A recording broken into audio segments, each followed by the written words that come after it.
Love infinite में आप सभी का बहुत-बहुत स्वागत है। काफ़ी टाइम बाद ज्योतिष के ऊपर फिर से बना रही हूँ और ऐसा है कि आप लोग इतना काम दे रहे हैं तो टाइम ही नहीं मिल पा रहा है। बहुत-बहुत धन्यवाद आप सभी का मुझ पर विश्वास करने के लिए और सही जानकारी आपको मिलती है तो मुझे भी बहुत खुशी मिलती है। तो चलिए आज बात करते हैं कि गंडमूल दोष क्या होते हैं? गंडमूल नक्षत्र क्या होते हैं? और इनका सीधा असर क्या होता है? साथ ही साथ इसके क्या उपाय हैं? और अगर आप पूजा पाठ करते हैं, तो उसके लिए क्या पूजन सामग्री लग सकती है? ज्योतिष शास्त्र के अनुसार या एस्ट्रोलॉजी के अनुसार जाने तो ग्रहों की तरह ही नक्षत्र भी हमारे जीवन का बहुत बहुत ही ज़्यादा इम्पोर्टेंट पार्ट होता है। अत्यधिक प्रभावित करते हैं ये हमें, ये समझ लीजिए। प्रभावित किस तरह से करते हैं? मतलब कि सही मायने में प्रभावित नहीं करते हैं। आगे मैं फिर से बताऊँगी। पहले मैं ये बता दूँ कि वैदिक ज्योतिष में इन नक्षत्रों की संख्या 27 बताई गई है। ये 27 नक्षत्र कौन-कौन से हैं? इनके नाम हैं अश्वनी, भरणी, कृत्तिका, रोहिणी, मृगशिरा, आर्द्रा, पुनर्वसु, पुष्य, अश्लेषा, मघा, पूर्वा फाल्गुनी, उत्तरा फाल्गुनी, हस्त, चित्रा, स्वाति, विशाखा, अनुराधा, ज्येष्ठा, मूल, पूर्वाषाढ़ा, उत्तराषाढ़ा, श्रवण, धनिष्ठा, शतभिषा, पूर्वा भाद्रपद, उत्तरा भाद्रपद और रेवती। तो वहीं इनमें से कुछ गंडमूल नक्षत्र भी होते हैं जो कि काफ़ी कष्टकारी माने जाते हैं और वाक़ई कष्टकारी होते हैं। मैं खुद गंडमूल नक्षत्र से हूँ इसीलिए बता रही हूँ। मान्यता के अनुसार गंडमूल नक्षत्र में जन्म लेने वाले जातक स्वयं व अपने माता-पिता और मामा आदि के लिए कष्ट प्रदान करने वाला होता है। तो बहुत कष्ट दिए हैं मैंने भी और जो अधिकतर अगर आप ट्विन फ्लेम जर्नी से वाकिफ़ हैं तो जो डिवाइन फेमिनाइन होती हैं, उनके ऊपर तो वज्रपात ही हुआ रहता है। काल सर्पदोष भी होता है और गंडमूल नक्षत्र भी होता है, मंगल दोष भी होता है और पता नहीं क्या-क्या तरह के दोष होते हैं। माता-पिता भी सही नहीं मिलते, सब कुछ कार्मिक और नार्सिसिस्टिक रिलेशनशिप होता है। कुछ ऐसे नक्षत्रों के ऐसे जन्म समय में पैदा हुए होते हैं जब जब कुछ भी अच्छा नहीं होता है। तो सब कुछ सहना होता है लेकिन चीर के निकलती हैं डिवाइन फेमिनाइन हर तरह की मुश्किलों से बाहर निकलती हैं, एक फिनिक्स की तरह काम करती हैं। तो चलिए आगे बात करते हैं। तो जो गंडमूल नक्षत्र होता है ना, बहुत कष्टकारी माना जाता है अपने लिए भी और अपने लव्ड वंस के लिए भी। मूल नक्षत्र में जन्म लेने वाला जो बालक होता है उसके संबंध में ये माना जाता है कि यदि वह शुभ प्रभाव में है तो वह सामान्य बालक से कुछ अलग विचारों वाला होता है और वहीं यदि उसे सामाजिक और पारिवारिक बंधन से मुक्त कर दिया जाए तो ऐसा बालक जिस भी क्षेत्र में जाएगा एक अलग ही मुकाम हासिल करेगा। लेकिन कौन उसे जाने देता है सामाजिक और पारिवारिक बंधनों से दूर। हर कोई एक दूसरे को कंट्रोल करने में लगा है कि नहीं। हर माता पिता कहते हैं हमारा बच्चा हमारे कंट्रोल में हो, शादी के बाद कंट्रोल में हो, बहू हमारे कंट्रोल में हो, पत्नी कहती है पति कंट्रोल में हो, पति कहता है पत्नी कंट्रोल में हो। फिर वो माँ बाप बनते हैं तो फिर वो दोनों बच्चों को कंट्रोल में करने लग जाते हैं। इस तरह से हर कोई एक दूसरे को कंट्रोल कर रहा है अपने आप को छोड़कर। अपने आप को छोड़कर सबको कंट्रोल करने में लगी है दुनिया। इसलिए मैं ट्विन फ्लेम जर्नी में भी बार-बार घूम के वहीं आ जाती हूँ क्योंकि है ये टॉपिक भी मेरा इस चैनल पर है ट्विन फ्लेम जर्नी का, अगर आप देखते हो तो, कि अपने आप को कंट्रोल करें, कमिटमेंट अपने आप को दें, अपने अंदर की सत्यता को पहचानें, अपने आप को सुधारें। क्यों डीएम के पीछे भागते हैं? क्यों डीएम को चेज़ करते हैं? क्यों डीएम को सुधारते हैं? क्यों उसको सब कुछ सँभालते हैं? पहले अपने आप को तो सँभालें। क्या ज़रूरत है किसी को भी कंट्रोल करने की, है ना? चलिए आगे बात करती हूँ कि जो ऐसे बालक होते हैं, वो बहुत ही तेजस्वी, यशस्वी, नित्य नवचेतन कला अन्वेषी होते हैं। यह इनके अच्छे प्रभाव हैं, अगर वो अच्छी उसमें हुए हों तो। गंडमूल नक्षत्र को दोषकारी तो माना जाता ही है। वैदिक ज्योतिष के अनुसार किसी भी शिशु का जन्म जो है गंडमूल नक्षत्र में हो तो इसे गंडमूल दोष कहा जाता है। अच्छा नहीं माना जाता है, नाम से ही कैसा लगता है ना, पता लगता है। तो इसके कारण बालक और उसके माता-पिता एवं भाई-बहनों के जीवन पर कष्टकारी प्रभाव पड़ता है। इसलिए इस नक्षत्र में पैदा हुए शिशु, बच्चा और उसके परिजनों की भलाई के लिए गंडमूल शांति के उपाय कराना अति आवश्यक है। ऐसे में इनकी शांति किसी अच्छे मंदिर में जाके करवाई जा सकती है, या घर में भी अगर आप कर सकते हैं, आपका घर का वातावरण बहुत ही भक्तिमय है, संस्कृत बोलना है आता है और बहुत अच्छे से पूजा पाठ आप कर लेते हैं, तो आप ये खुद से भी घर में हवन पूजन कर सकते हैं। अगर आप ब्रह्मचर्य का भी पालन करते हैं तो बहुत ही अच्छी बात हो जाती है। तो गंडमूल नक्षत्र कौन कौन से हैं? पहले ये बता देती हूँ कि क्या है गंडमूल नक्षत्र। ये दोष व्यक्ति के जीवन में परेशानियां पैदा करने वाला होता है। पूर्ण रूप से इस तरह से ये गंडमूल नक्षत्र सक्षम होता है कि आपके हर तरह के काम को बिगाड़ने में उसे मज़ा आता है, समझ लीजिए, ये कर देता है। माना जाता है कि गंडमूल नक्षत्र में जन्मे जातक न सिर्फ अपने परिवार के लिए बल्कि दूसरों के लिए भी हानिकारक होते हैं। और ये भी कहा जाता है कि मूल नक्षत्र के पहले चरण में जन्म लेने वाले व्यक्ति के पिता को जन्म भर कष्ट मिलता है और दूसरे चरण में माता को कष्ट मिलता है। तीसरे चरण में यानी कि तृतीय चरण में या तृतीय पद में धन की हानि होती है और मामा को भी बहुत ज़्यादा, मामा यानी मदर्स ब्रदर, ठीक है, तो उनको भी काफ़ी परेशानी होती है। और चतुर्थ चरण अच्छा माना जाता है। अगर आपका गंडमूल नक्षत्र में प्रथम द्वितीय तृतीय यानी कि फर्स्ट सेकंड एंड थर्ड जो आप चरण है उसमें आप हुए हैं, फिर तो ऐसी तैसी होनी ही हुई। लेकिन जो फोर्थ पद है उसमें लेकिन शुभ माना जाता है। अगर फोर्थ में हुए हैं फिर तो बहुत ही अच्छा। तो गंडमूल नक्षत्र को इस तरह से समझते हैं। दरअसल हिंदू ज्योतिष में 27 नक्षत्र होते हैं, जैसे कि मैंने बताया कौन कौन से हैं। इनमें से जो केतु और बुध के स्वामित्व में आते हैं ना, उन नक्षत्रों को गंडमूल नक्षत्र कहते हैं। और केतु और बुध के स्वामित्व में आने वाले यानी कि उनके जो स्वामी हैं जिस नक्षत्र के, वो कौन कौन है? जैसे अश्वनी नक्षत्र है, उसका स्वामी ग्रह बनते हैं केतु, और उनके देवता क्या बनते हैं फिर? अश्वनी कुमार। अश्वनी कुमार को पूजा जाता है, ठीक है। नक्षत्र है जैसे अश्लेषा, ये गंडमूल नक्षत्र बता रही हूँ मैं, पहले ऐसे ही बता देती हूँ। अश्वनी, अश्लेषा, मघा, ज्येष्ठा, मूल और रेवती, ठीक है, ये हैं नक्षत्र जो कि आपको गंडमूल नक्षत्र की ओर धकेल देते हैं। तो ये जो नक्षत्र है अश्वनी, उसके स्वामी है केतु, उनके देवता बनते हैं अश्वनी कुमार। फिर आते हैं अश्लेषा नक्षत्र, उनके स्वामी बनते हैं बुध, उनके देवता हैं सर्प। फिर आता है मघा नक्षत्र, स्वामी है केतु, देवता है पितरी, ठीक है। नक्षत्र फिर आते हैं ज्येष्ठा, फिर स्वामी ग्रह बनते हैं उनके बुध और देवता बनते हैं उनके इंद्र। फिर नक्षत्र आता है मूल नक्षत्र के स्वामी हैं केतु और उनके देवता है राक्षस। रेवती नक्षत्र, उनका स्वामी ग्रह है बुध और देवता बनते हैं सूर्य। तो ऐसे बनता है गणमूल योग। कैसे बनता है? राशि और नक्षत्र के एक ही स्थान पर मिलने पर, राशि और नक्षत्र एक ही स्थान पे जहाँ पे मिल जाता है या जहाँ पर उदय होता है वहाँ पर गंडमूल नक्षत्रों का निर्माण होता है। जैसे कि अगर कर्क राशि और अश्लेषा नक्षत्र की समाप्ति होती है ना, जहाँ साथ ही होती है, वहीं सिंह राशि का प्रारंभ हो जाता है और मघा नक्षत्र का उदय एक साथ हो जाता है, तो इसे अश्लेषा गंड संज्ञक और मघा मूल संज्ञक नक्षत्र कहा जाता है, ठीक है। यदि वृश्चिक राशि और ज्येष्ठा नक्षत्र की समाप्ति एक साथ होती है और धनु राशि और मूल नक्षत्र का आरंभ यहीं से होता है, तो इस स्थिति को ज्येष्ठा गंड और मूल नक्षत्र कहा जाता है, ठीक है।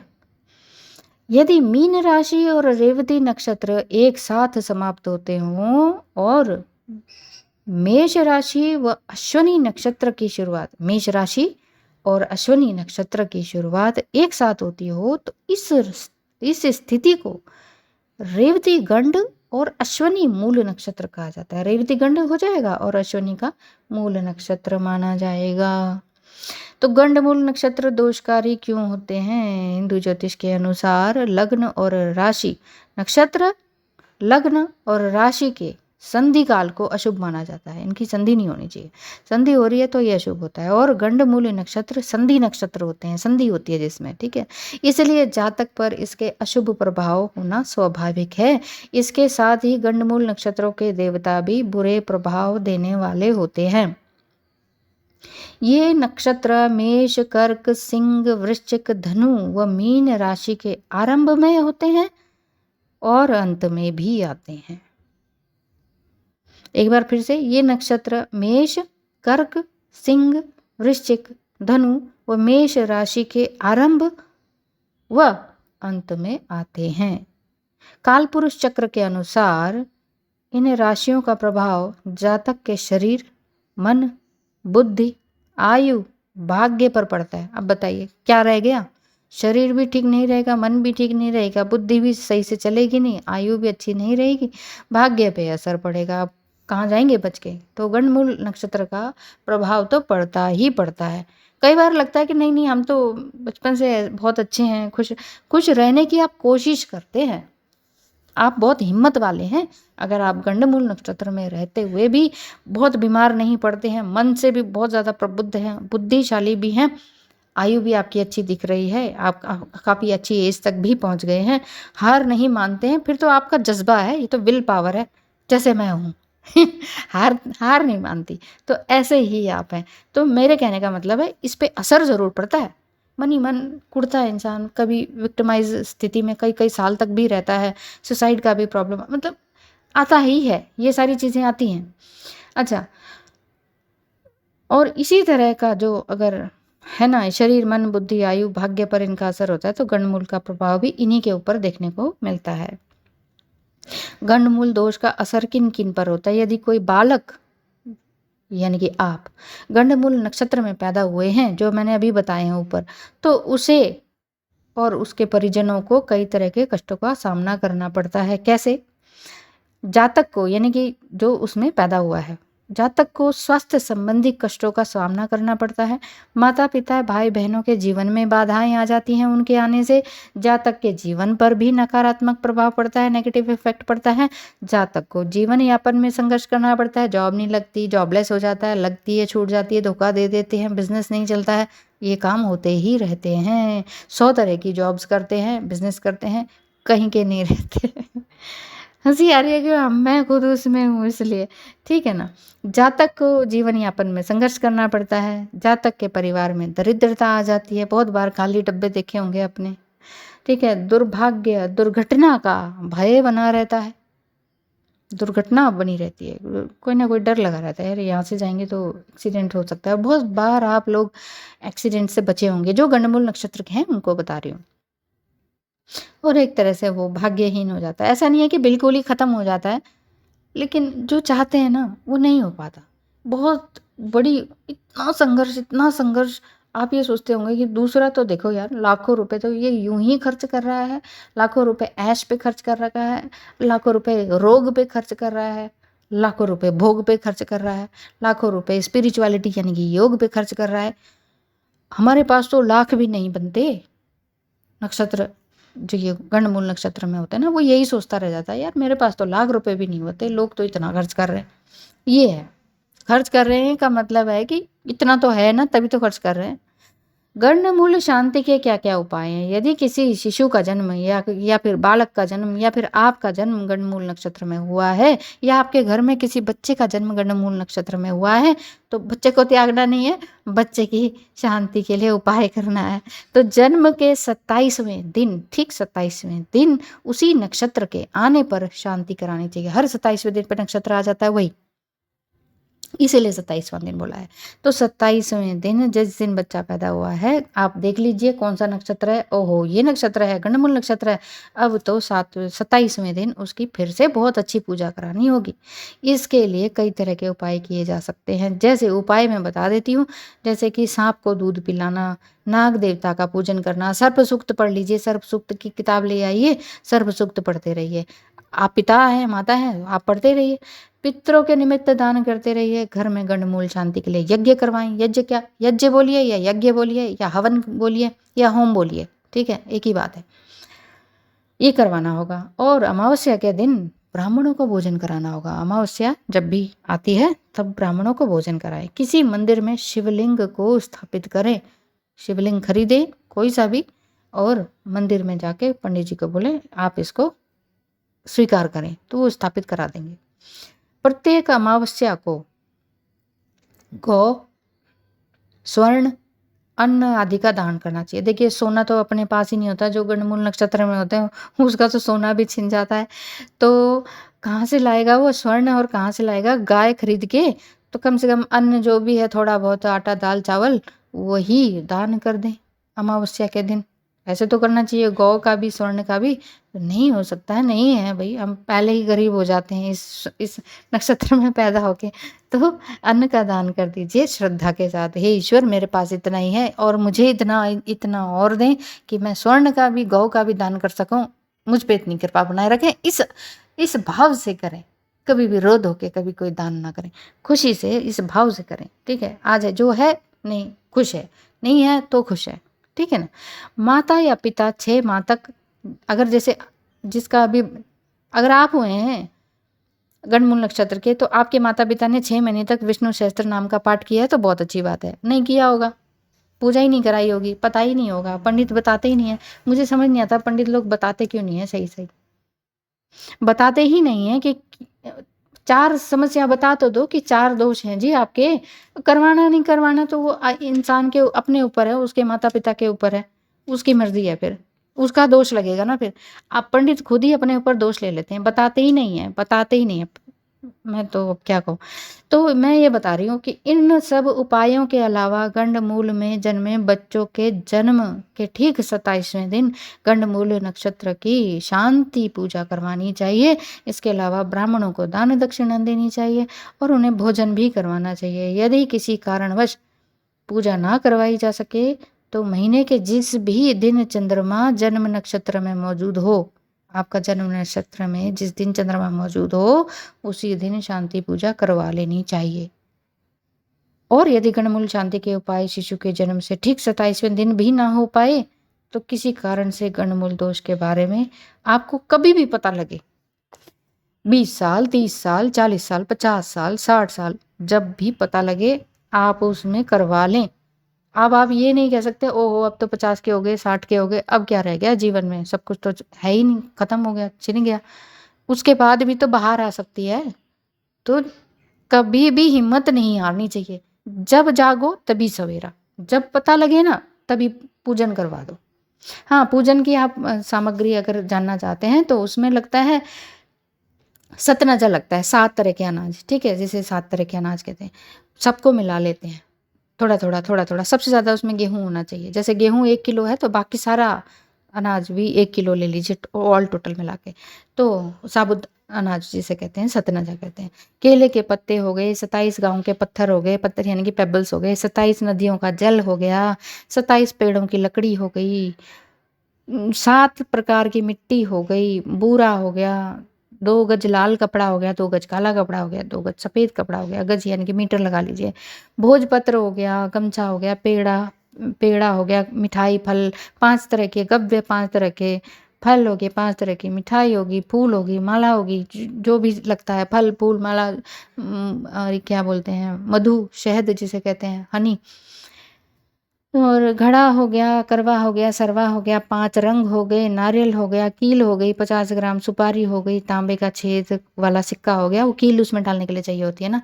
तो गंडमूल निवारण यंत्र हो गया, पंचरत्न हो गए, लोहे की कटोरी हो गई, 2 बांस की टोकरी हो गई, मूल नक्षत्र के निवारण यंत्र हो गया, मूर्ति हो गई, और बाकी सब दूध दही चढ़ामृत वगैरह जो भी बनाते हैं वो बाकी सारी भी सामग्री, हवन सामग्री जो कि घर में बनाई जाती है, पूजा बाजार की पैकेट वाली नहीं। ठीक है, तो ये सारे सब कुछ लगता है। बड़े विधि विधान से आप अच्छे से पूजा सामग्री लेकर अच्छे से 27वें दिन या फिर जिस दिन आपका जन्म नक्षत्र है उस दिन, जिस नक्षत्र आता है उस दिन आप उसको कर ले। मान लीजिए अश्विनी है, अश्विनी का अभी आया नहीं है, जब जिस दिन अश्विनी नक्षत्र आएगा, चंद्रमा जिस दिन आएंगे उस दिन पूजन करवा लीजिए सुबह सुबह में। अश्लेषा हो गया, मघा हो गया, ज्येष्ठा हो गया, मूल हो गया, रेवती हो गया, ये सारे जो गंडमूल नक्षत्र हैं, उसमें आप सबको अपना और अपनों का ध्यान रखना बहुत ज़रूरी है। बहुत-बहुत धन्यवाद है जी। और आप सभी का बहुत-बहुत धन्यवाद इस तरह से भी है कि आप लोग एस्ट्रोलॉजिकल चेक करवा रहे हैं, ट्विन फ्लेम जर्नी कन्फर्मेशन भी, और साथ ही अगर आपको अपना और भी कुछ जानना है व्यवसाय के बारे में, फ़ॉरेन ट्रिप के बारे में, फ़ॉरेन सेटलमेंट के बारे में, कब होगा, कहाँ होगा, क्या कर सकते हैं, उपाय क्या हैं, कौन से गणमूल नक्षत्र में हुए हैं, क्या दशा है, क्या महादशा है, क्या प्रत्यंतर दशा चल रही है, क्या गलत हो सकता है तो क्या उपाय हो सकते हैं, और कब विवाह हो सकता है, किससे विवाह हो सकता है, किस दिशा से विवाह हो सकता है, कब शुभ समय हो सकता है, और भी कई बातें, हाँ, कब बच्चे हो सकते हैं, बच्चा कब हो सकता है, अगर बच्चे नहीं हो रहे हैं तो प्रथम क्या होगा, पुत्र होगा, पुत्री होगी, 1 होगा, 2 होंगे, 3 होंगे, कितने होंगे? तो ये जो भी जानना हो, सवाल आपके मन में जो भी चल रहे हों, उसके लिए आप मुझे एस्ट्रोलॉजिकल कंसल्टेशन के लिए कंसल्ट कर सकते हैं। फ़ोन नंबर मैंने डिस्क्रिप्शन बॉक्स में दिया हुआ है, ठीक है? बहुत ज़्यादा लंबा-चौड़ा प्रोसेस है नहीं, फ़ोन घुमाइए, मैं उठा लेती हूँ तो बहुत अच्छी बात है, बिज़ी होंगी तो नहीं उठाऊँगी, मैसेज कर दीजिएगा व्हाट्सएप पर, व्हाट्सएप पे आप नहीं हैं तो ईमेल कर दीजिएगा, है ना? बहुत सिंपल तरीका है, मैं मिल ही जाऊँगी आपको। आपको मेरी ज़रूरत है, मैं आपको ज़रूर से ज़रूर सही सटीक गाइडेंस के साथ ज्योतिष के अनुसार सही-सही बता दूँगी। मैं तो कौन होती हूँ बताने वाली, मैं तो एक तुच्छ प्राणी हूँ, मैं तो बस ईश्वर का धन्यवाद करते हुए ईश्वर की वाणी से आपको ज़रूर से ज़रूर सही-सही गाइडेंस ज़रूर मिलेगी। बहुत-बहुत धन्यवाद। नमस्कार।